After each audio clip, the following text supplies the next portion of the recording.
오늘 말씀은 요한계시록 1장 1절에서 8절 같이 한 목소리를 읽겠습니다. 시작. 예수 그리스도의 계시라. 이는 하나님이 그에게 주사 반드시 속히 일어날 일들을 그 종들에게 보이시려고 그의 천사를 그 종 요한에게 보내어 알게 하신 것이라. 요한은 하나님의 말씀과 예수 그리스도의 증거 곧 자기가 본 것을 다 증언하였느니라.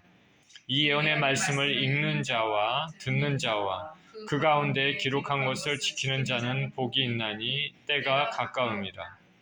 요한은 아시아에 있는 7교회에 편지하노니 이제도 계시고 전에도 계셨고 장차 오실 이와 그의 보좌 앞에 있는 7 영과 또 충성된 증인으로 죽은 자들 가운데서 먼저 나시고 땅의 임금들의 머리가 되신 예수 그리스도로 말미암아 은혜와 평강이 너에게 있기를 원하노라.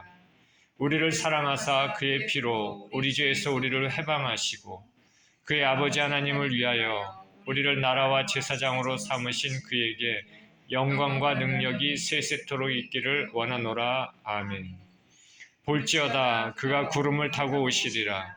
각 사람의 눈이 그를 보겠고 그를 찌른 자들도 볼 것이요 땅에 있는 모든 족속이 그로 말미암아 애곡하리니 그러하리라. 아멘. 주 하나님이 이르시되 나는 알파와 오메가라. 이제도 있고 전에도 있었고 장차 올 자요 전능한 자라 하시더라. 아멘. 기도합니다. 생명의 주님, 감사합니다.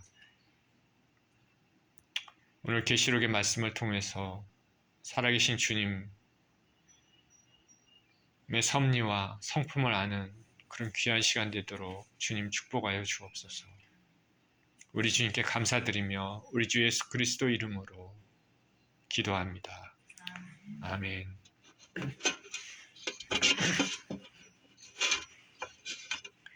예수 그리스도의 계시라는 제목으로 말씀을 나눕니다. 요한계시록은 예수님을 전했다는 이유로 로마로부터 박해를 받아서 반모섬으로 유배된 사도 요한이 주의 날에 하나님 계시를 받아서 작성한 것입니다. 주님께서 이 요한계시록, 이 계시를 준 목적은 가진 위협과 유혹 속에서 신앙을 지켜야 되는, 생명을 지켜야 되는 교회에게 우리 주 예수님께서 속히 오셔서 이루실 하나님 나라의 일을 보여주고, 그래서 교회를 위로하고 또 경고도 하고 격려도 하려는 그런 목적을 가지고 있습니다. 요한계시록은 인간의 지혜와 지식으로는 이해하기 어려운 부분들이 많이 있습니다. 그렇지만은 큰 줄기는 명확합니다. 이 세상에 악이 횡행하고 악이 승리하는 것 같아도 하나님은 모든 것의 주권자가 되시고 예수 그리스도께서 다시 오실 때 주님의 백성들에게는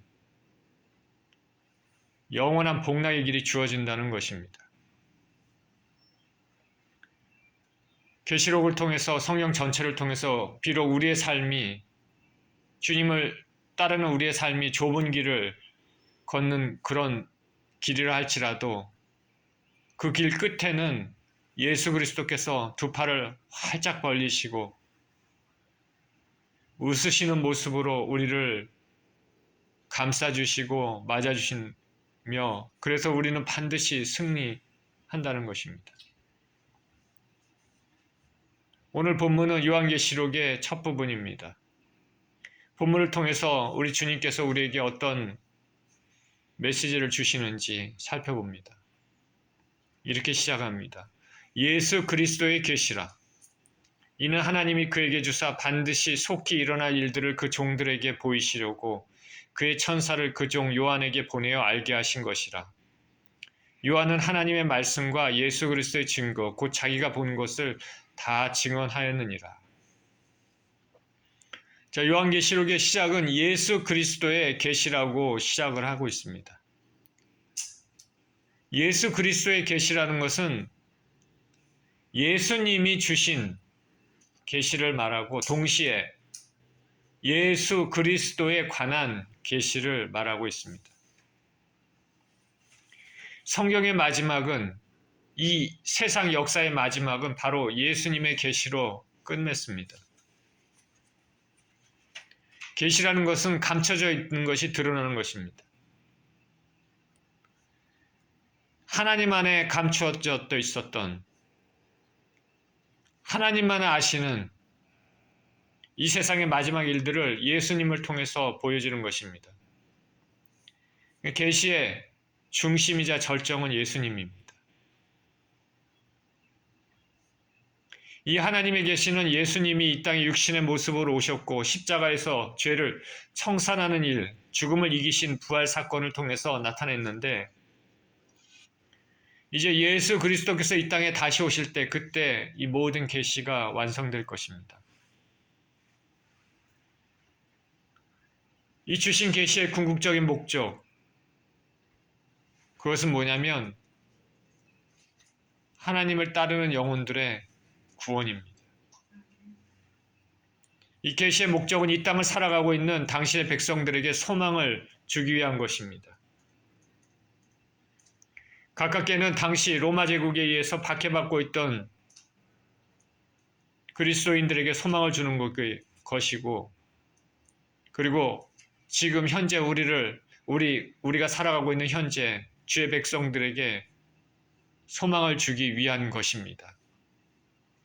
그리고 우리 이후의 세대들, 미래에 살게 될 주의 백성들에게 소망을 주기 위한 것이죠. 요한계시록은 저와 여러분들에게 소망을 주기 위한 것임을 믿으시기를 바랍니다. 이 계시는 하나님이 그에게 주었다 말합니다. 여기 보면 그라는 말이 많이 나오죠. 예수 그리스도의 계시라 하나님이 그에게 주사 반드시 속히 일어난 일들을 그 종들에게 보이시려고 그의 천사를 그 종 요한에게 보내어 알게 하신 것이라.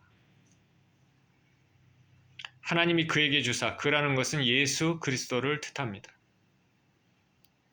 하나님이 예수 그리스도에게 주사, 다시 말하면 모든 계시의 근원, 소스는 하나님입니다. 성부 하나님이 모든 섭리의 계획자 되십니다.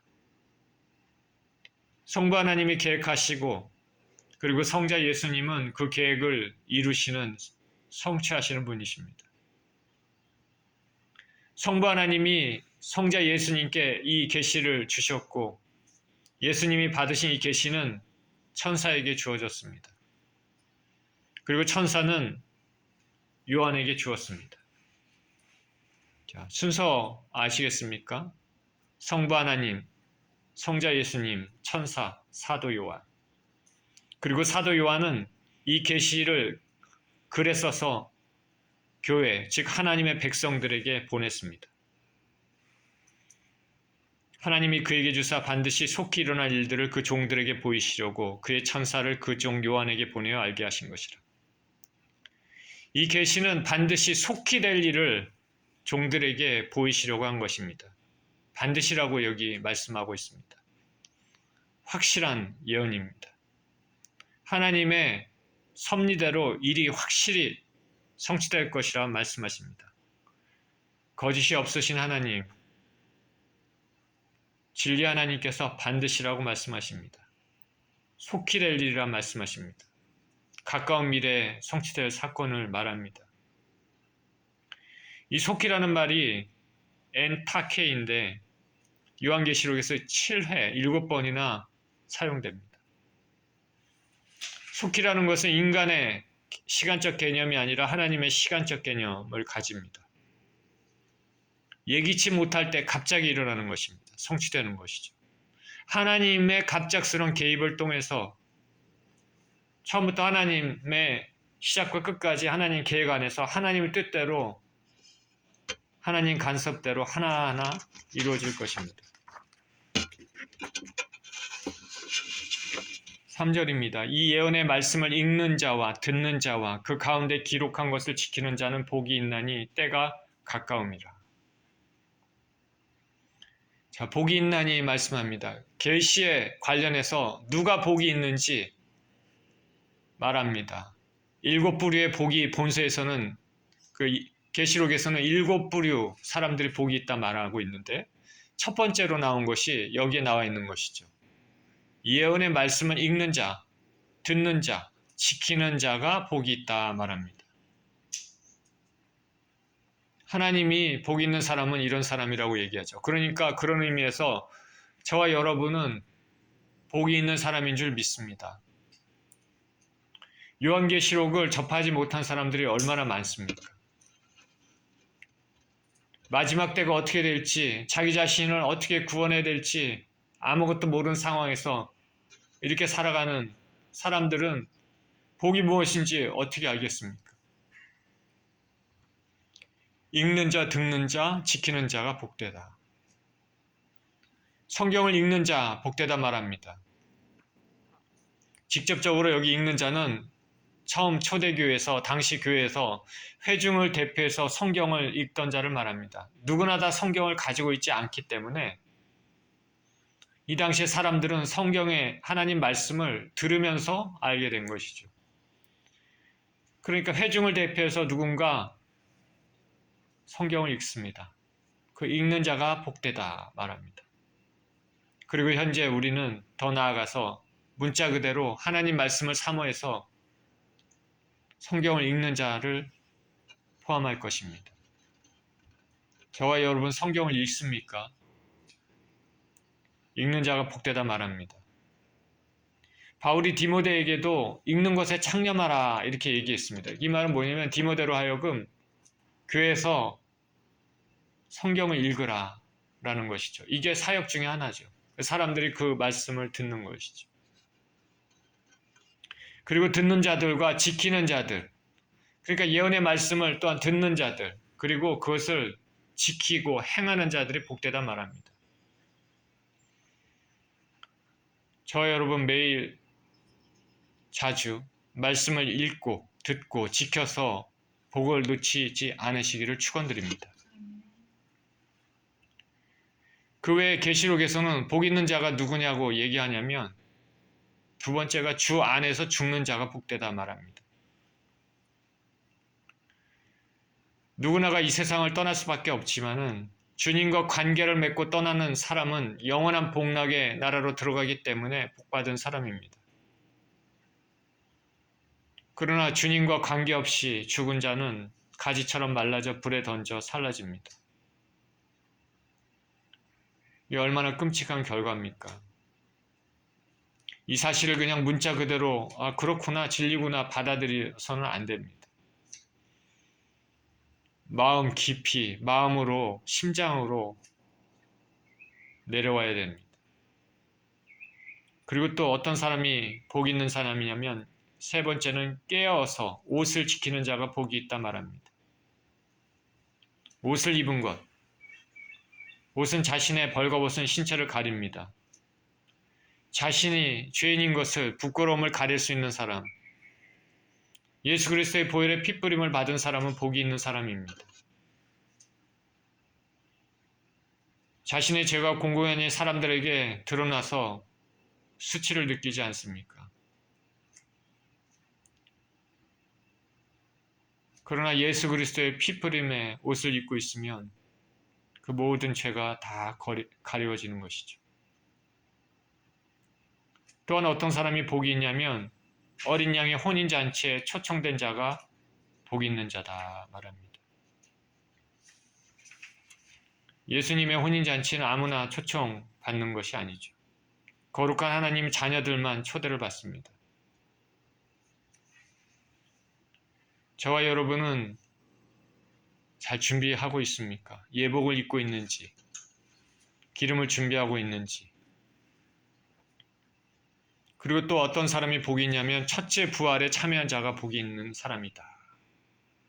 첫째 부활이 있다면 둘째 부활도 있다는 것이죠. 첫째 부활은 의인의 부활입니다. 둘째 부활은 악인의 부활입니다. 첫째 부활에 참여한 자, 다시 말해서 예수 그리스도의 재림 때 그리스도 안에서 죽은 자들이 부활할 것입니다. 그래서 더 이상 사망이 이들을 주장하지 못하고 예수님과 함께 왕노릇할 것입니다. 이들은 복받은 사람입니다. 그런데 둘째 부활, 예수님이 이 땅에 오신 후 천년왕국 마지막에 부활하는 악인들은 심판의 부활로 나오게 됩니다. 첫째 부활, 둘째 부활이 있다는 거니까 사람은 그냥 없어지는 존재가 아닙니다. 죽으면 그냥 끝이다, 소멸된다, 연기처럼 사라진다, 그렇지 않습니다. 한번 이 땅에 태어나면 절대로 없어지지 않습니다. 하나님과 영원토록 살든가 아니면 하나님과 분리돼서 영원토록 심판받으며 살든가 그렇게 됩니다. 둘째 부활은 예수님 천년왕국 이후에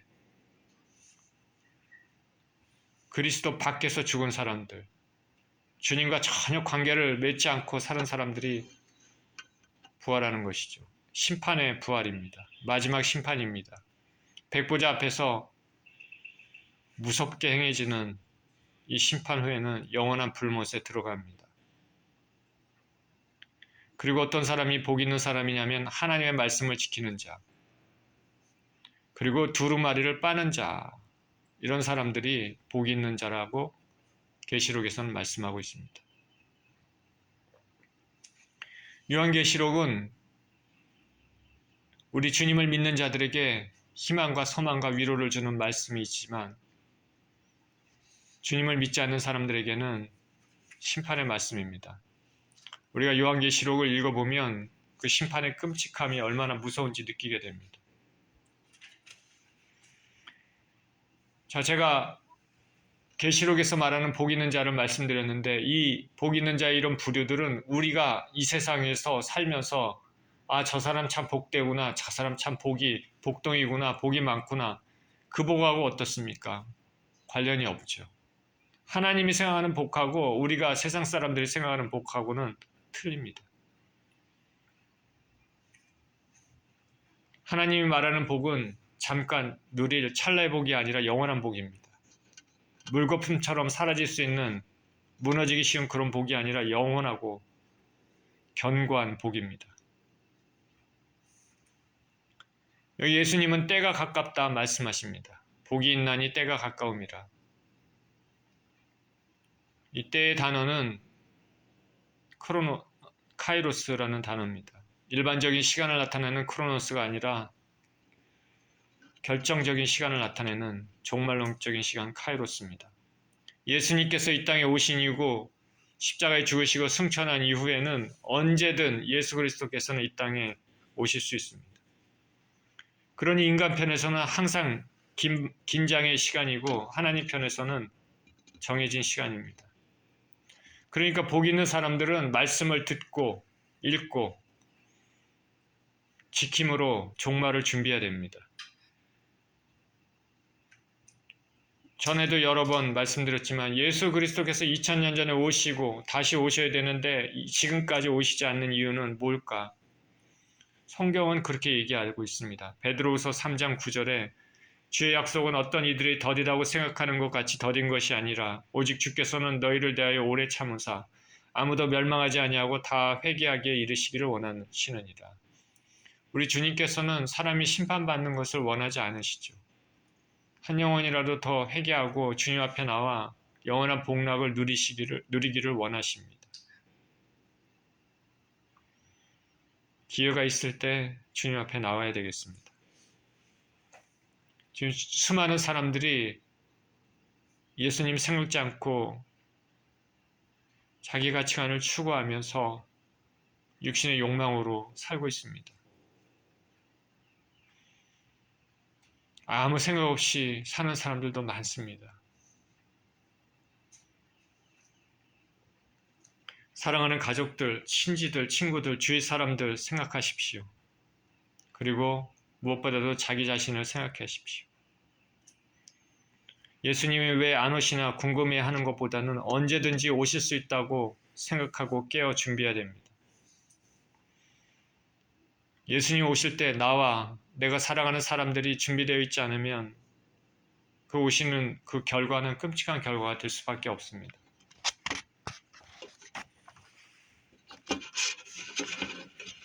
오늘 마더스데이 우리 자신도 살펴봐야 되지만은 여러분의 자녀들, 가족들, 그들을 위해서 그리스도의 마음을 가지고 기도해야 되겠습니다. 다 같이 영생을 얻어야 되지 않겠습니까?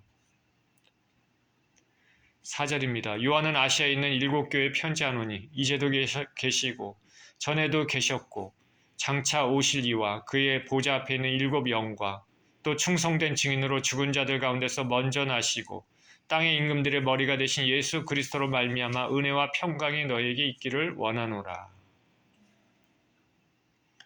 요한은 아시아에 있는 7교회에 편지를 합니다. 우리가 7교회는 우리가 많이 들어봤던 에베소, 서머나, 버가모, 두아디라, 사데, 빌라델비아, 라우디게아 교회입니다. 교회에 대해서 아무런 설명 없이 7교회에 편지한다 말합니다. 그 말은 사도 요한과 이들 7교회와 밀접한 관계를 가지고 있다는 것이죠. 서로 잘 안다는 것이죠. 요한이 지도자로서 사역을 하고 있음을 알 수 있습니다.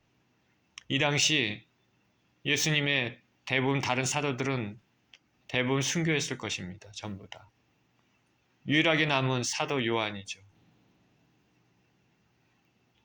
여기서 언급된 아시아는 오늘날 말하는 아시아가 아니라 소아시아의 서편 지역입니다. 오늘날 튀르키에 있지 않습니까? 그 지역을 의미한다고 생각하면 됩니다.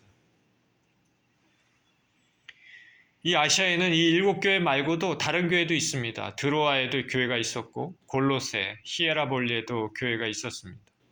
근데 사도 요한은 이런 교회는 아니고 7교회만 편지를 하고 있습니다. 왜 그럴까요? 이것은 이 7교회가 역사적으로 존재할 수많은 교회들의 모습을 대변한다고 말할 수 있기 때문입니다. 오늘 요한계시록 제가 앞으로 그 7교회에 대해서도 우리가 말씀을 나눌 건데요. 그 7교회 중에 우리 예수 주인교회가 그래도 어느 교회하고 비유사할까 보시길 바랍니다. 말씀. 요한은 이 7교회의 아버지 하나님과 성령 하나님 그리고 성자 예수님 이름으로 은혜와 평강이 있기를 원한다 말합니다. 자, 여기 삼위일체 하나님 수식하는 단어를 한번 보십시오.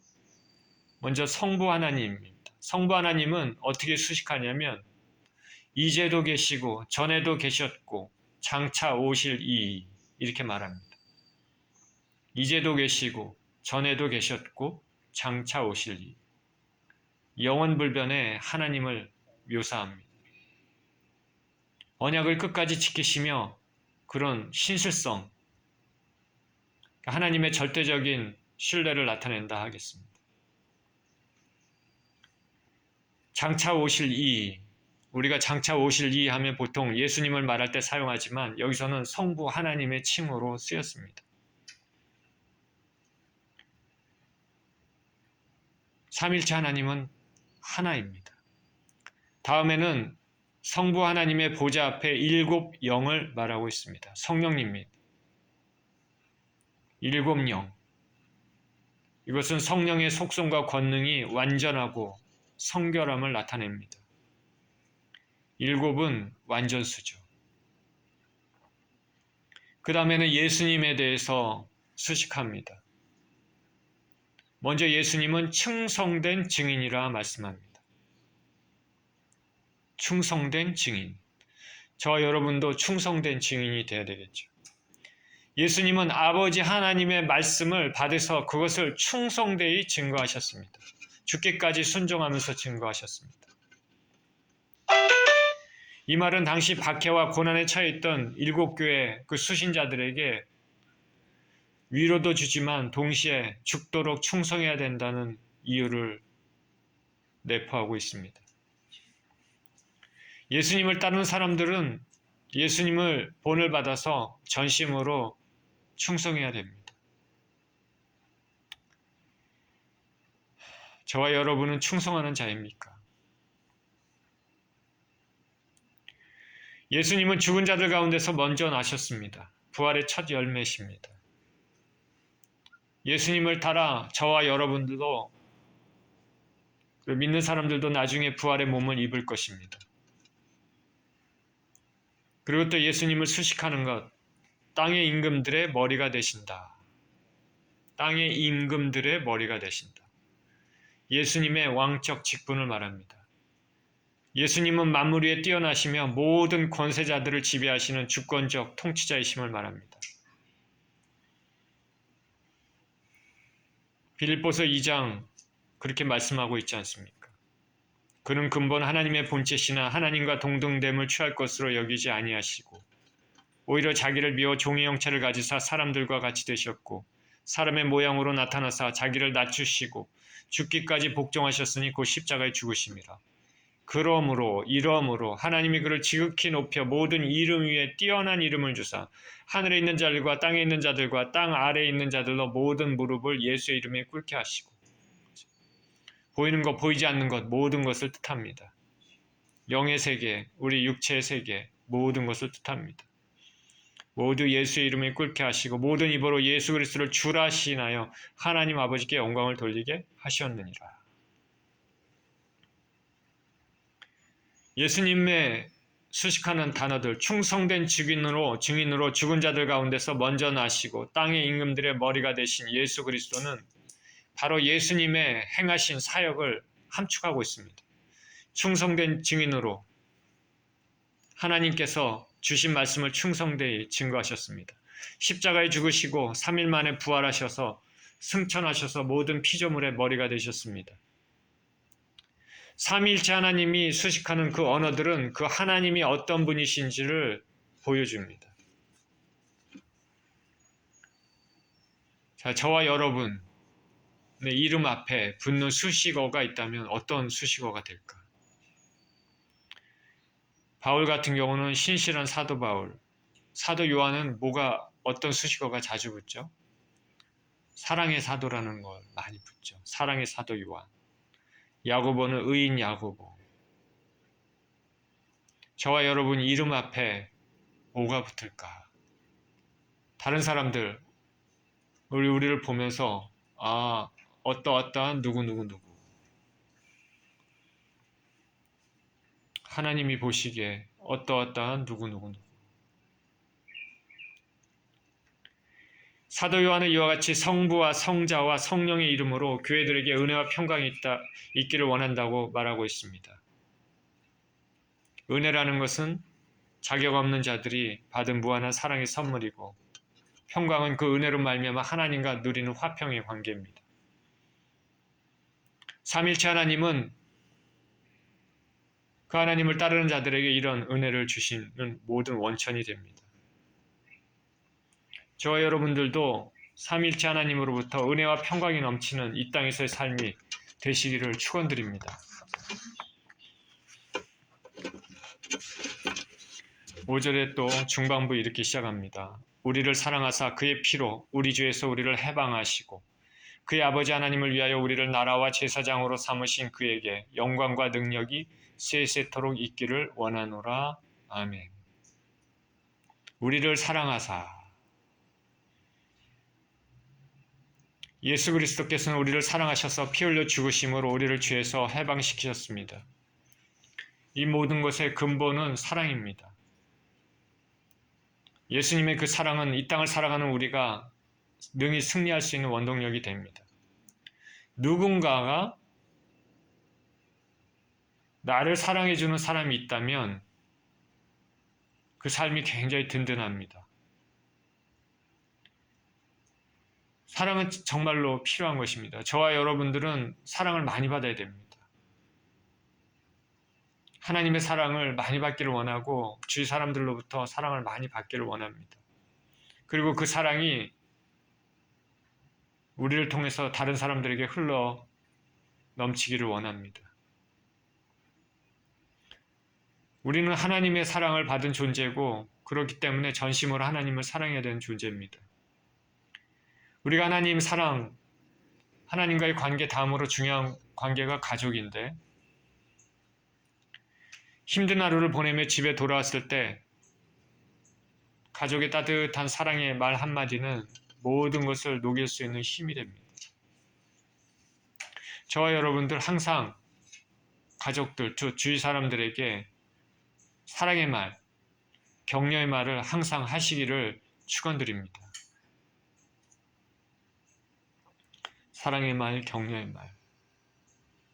우리가 다른 사람을 사랑하면 그 사람도 우리를 사랑합니다. 우리가 다른 사람의 사랑을 받고 또 감사를 표현하면 더 많은 감사를 할 수 있는 조건이 됩니다.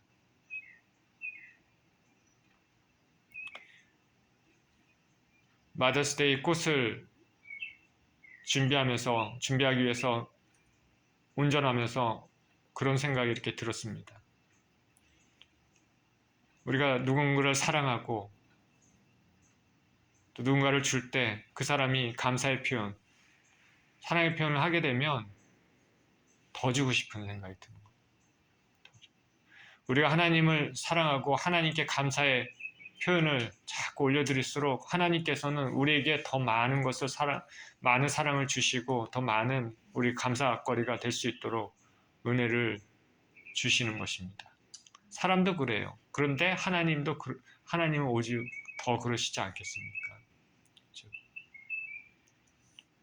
우리가 다른 사람을 사랑했는데 그 사람이 시큰둥하고 무언가를 줬는데 사랑으로 줬는데 별로 감사의 표시도 하지 않고 그러면은 주기가 참 꺼려합니다. 그죠? 근데 뭘 받아도 너무 감사합니다. 사랑합니다. 이렇게 하면 다음에 또 주고 싶어요. 또 사랑하고 싶단 말이죠. 자, 사랑의 말, 격려의 말을 항상 하시기를 축원드립니다. 이 예수님은 아버지 하나님을 위해 우리를 나라와 제사장으로 삼으셨습니다. 예수님이 아버지를 위해 사신 것처럼 우리도 예수님을 통해 아버지 하나님을 위하여 살아야 됩니다. 나라와 제사장으로 삼았다. 바실레이안 히에레이스. 문자 그대로 얘기하면 나라 곧 제사장들입니다. 예수 그리스도를 머리로 하는 제사장들의 집합체입니다. 제사장들. 구약에서 출애굽기 19장 6절에 하나님께서 이스라엘에 대해서 얘기합니다. 너희가 내게 대하여 제사장 나라가 되며 이렇게 얘기합니다. 베드로전서 2장 9절에 이렇게 얘기합니다. 그러나 너희는 택하신 족속이요 왕같은 제사장들이요 거룩한 나라요. 저와 여러분은 제사장들입니다. 그리고 거룩한 나라입니다. 제사장이 됐다는 게 무슨 의미입니까? 직접 이제 하나님 앞에 누구를 통하지 않고 다이렉트로 직접적으로 영적 예배와 찬양을 드릴 수 있게 된 것이죠. 그리고 제사장들은 뭡니까?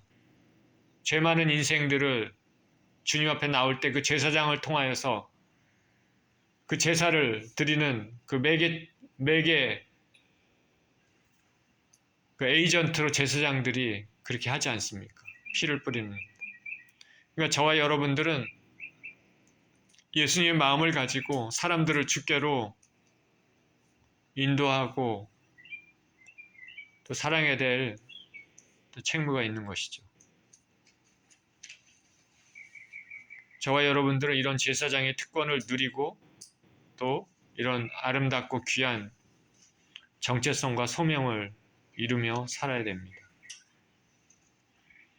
7절입니다. 볼지어다 그가 구름을 타고 오시리라. 각 사람의 눈이 그를 보겠고 그를 찌른 자들도 볼 것이요 땅에 있는 모든 족속이 그로 말미암아 애곡하리니 그러하리라. 아멘. 예수님의 재림이죠. 공개적이고 영광스러운 재림입니다. 예수님이 이 땅에 오신다는 것은 예수 그리스도를 믿는 자들에게 참으로 복된 소식입니다. 본문에 나와 있는 재림의 네 가지 특징은 예수 그리스도께서 먼저 구름 타고 오신다. 구름 타고 오신다. 다니엘서 7장 13절에 보면 내가 또 밤 환상 중에 보니 인자 같은 이가 하늘 구름을 타고 와서 옛적부터 항상 계신 이에게 나와 그 앞으로 인도되며 예수님께서 마태복음 24장 30절, 26장 64절에서도 친히 그렇게 말씀하셨습니다. 그때 인자의 징조가 하늘에서 보이겠고 그때 땅의 모든 족속들이 통곡하며 그들이 인자가 구름을 타고 능력과 큰 영광으로 오는 것을 보리라. 마태복음 26장 64절에도 예수께서 이르시되 내가 말하였느니라. 그러나 내가 너희에게 이르노니 이후에 인자가 권능의 우편에 앉아 있는 것과 하늘 구름을 타고 오는 것을 너희가 보리라. 바울도 그 유명한 데살로니가전서 4장 17절에 주께서 호령과 천사장의 소리와 하나님의 나팔 소리로 친히 하늘로부터 강림하시리니 그리스도 안에서 죽은 자들이 먼저 일어나고 그 후에 우리 살아남은 자들도 그들과 함께 구름 속으로 끌어올려 공중에서 주를 영접하게 하시리니 그리하여 우리가 항상 주와 함께 있으리라. 예수님께서 구름 타고 오신다. 초자연적인 위엄을 나타내는 것이죠. 그리고 예수님의 재림의 두 번째와 세 번째 특징은 뭐냐면 모든 사람들이 그를 볼 것이다. 예수님을 찌른 자들도 볼 것이다. 예수님께서 은밀하게 오실 때 그냥 몇몇 사람들에게만 보여지는 것이 아니라 모든 사람들에게 보여진다는 것이죠. 공개성을 나타냅니다. 지금은 오직 신실한 자들만 예수님의 재림을 사실로 인식하고 믿음으로 받아들이지만 예수께서 이 땅에 오실 때는 믿는 자뿐 아니라 믿지 않았던 사람들 모두 포함해서 확연하게 예수님의 오심을 보게 될 거라는 것이죠. 그런 찌른 자도 본다. 역사적으로 예수님을 십자가에 못 박은 자들은 아니라 예수님 인정하지 않고 믿는 자들을 박해하는 모든 사람들 가리킵니다.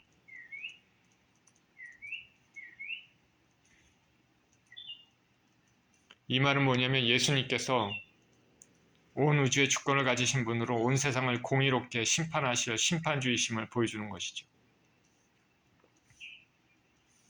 재림의 네 번째 특징은 뭐냐면 땅에 있는 모든 족속이 예수님으로 인하여 애곡할 것이다. 그로 말미암아 애곡하리니. 누가 애곡합니까? 예수님 재림 때 회개치 못한 자들의 애곡입니다. 왜 애곡합니까? 비참한 상태를 나타내는 것이죠. 죄에 대한 결과로 심판의 두려움을 묘사합니다. 회개치 않는 불신자들이 당할 두려움을 보여줍니다. 그러하리라 아멘 이렇게 말함으로써 다시 한번 확실히 예수님의 재림을 증거합니다. 예수 그리스도께서 오신 것은 재림하실 것은 우리 예수님을 믿는 자들에게는 참으로 기쁨과 정말 익사이팅하고 복락의 시간이지만은 불신자들에게는 심판과 영원한 형벌과 공포를 주는 시간입니다. 우리 믿는 자들은 우리 우주 만물에 대해서 주권을 가지신 분, 사탄의 세력을 모두 이기고 심판하실 분, 우리 주 예수님을 바라보면서 아멘 하면서 우리 예수님의 다시 오심을 기대해야 되겠습니다. 8절입니다. 주 하나님이 이르시되 나는 알파와 오메가라 이제도 있고 전에도 있었고 장차 올 자요 전능한 자라 하시리라. 재림에 대해서 말씀하시면서 한 번 더 강조하십니다. 알파와 오메가라. 하나님입니다. 알파 오메가는 헬라어 첫 글자 마지막 글자입니다. 하나님께서 역사의 시작과 끝을 다 주관하신다. 그리고 그 사이에 존재하는 모든 것도 다 주관하신다. 그리고 그래서 이 예언의 말씀을 확실히 성취할 것을 강조하십니다. 이 성부 하나님은 또 이제도 있고 전에도 있었고 장차 오시니 전능하신 분입니다.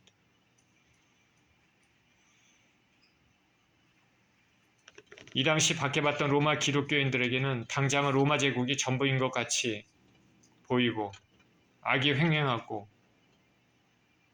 그래도 하나님이 그 모든 것의 주인이심을 말하고 있습니다. 이 말은 저와 여러분도 마음 가운데 간직해야 되는 것입니다.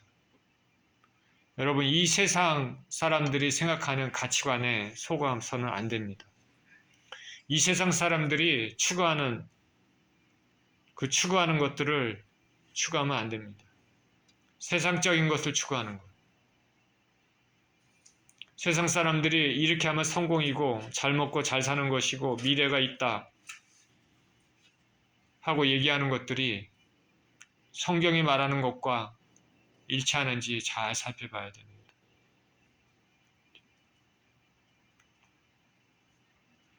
하나님은 모든 것을 보고 계십니다.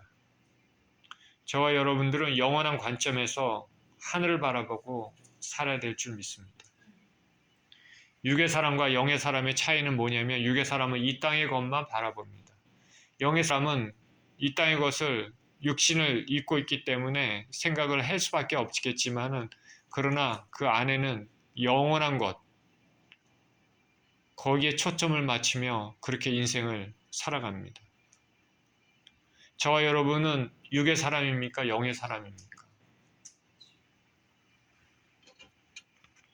저와 여러분은 세상에 속한 사람입니까? 하나님께 속한 사람입니까? 요한계시록은 이 예언의 말씀을 지키는 자는 복이 있으리라 시작해서 예언의 말씀을 지키는 자는 복이 있으리라 하고 그렇게 끝이 납니다. 하나님의 인류 역사에 대한 완성의 때를 앞두고 우리는 믿음으로 시대를 분별하면서 주의 말씀을 인내하면서 지켜야 되겠습니다. 그래서 그 예수님을 믿는 사람들에게 주어지는 진정한 복락, 그런 삶을 기대하며 사시는 저와 여러분 되시기를 예수 그리스도 이름으로 축원드립니다. 기도하겠습니다. 하나님 아버지 감사합니다.